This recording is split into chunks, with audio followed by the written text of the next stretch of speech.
তাড়াতাড়ি আসো।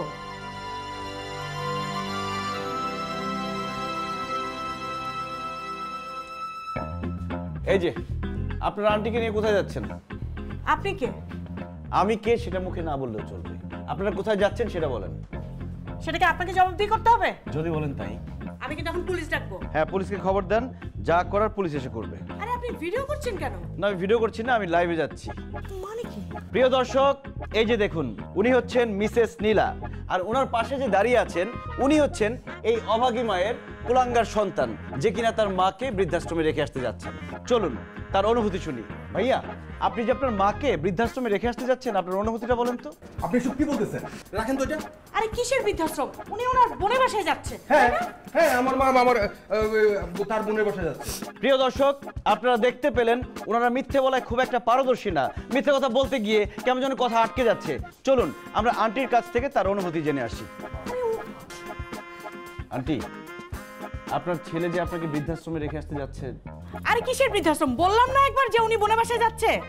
না না আঙ্কেল, আব্বা আম্মু এখন তো মিথ্যা কথা বলছে। এই আপনি চুপ করেন তো। আন্টি, আপনি বলুন। আমি কি বলবো বাবা, আমার তো কিচ্ছু বলার নেই। আসলে কি জানো, মানুষ যখন বুড়ো হয়ে যায় তখন সংসারে আর তার কোনো প্রয়োজন থাকে না। সংসারে সে আর কোনো কাজে লাগে না। তাই তাই তার আশ্রয় হয় বৃদ্ধাশ্রমে। এই যে আমার ছেলেটা দেখছো, ওকে আমি একা মানুষ করেছি। ছোটবেলায় ও খুব ভয় পেত, বলতো মা আমার খুব ভয় করে, মা তুমি আমাকে ছেড়ে যেও না। আমি ওর মাথায় হাত বুলিয়ে দিতাম, ও যতক্ষণ না ঘুমাতো ততক্ষণ কাছে বসে থাকতাম। সেই ছেলে এখন আর ভয় পায় না।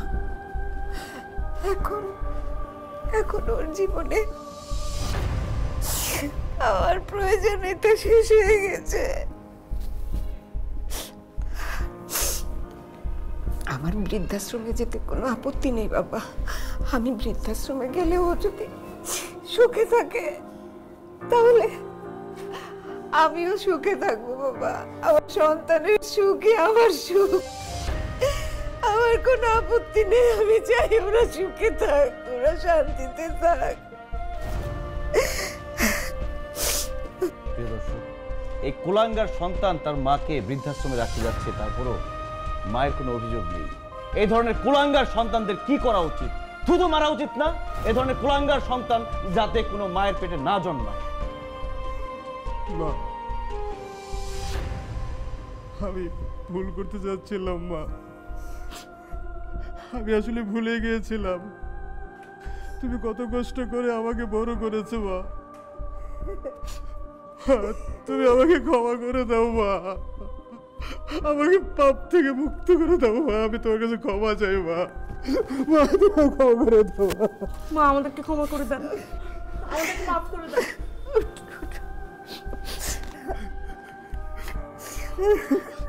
ভাই, আপনাকে ধন্যবাদ ভাই, আপনি আসাতে বুঝতে পেরেছি আমরা কত বড় একটা পাপ করতে যাচ্ছিলাম। আমার মা কোথাও যাবে না, আমার মা আমাদের বাড়িতেই থাকবে। চলো মা, চলো ঘরে চলো।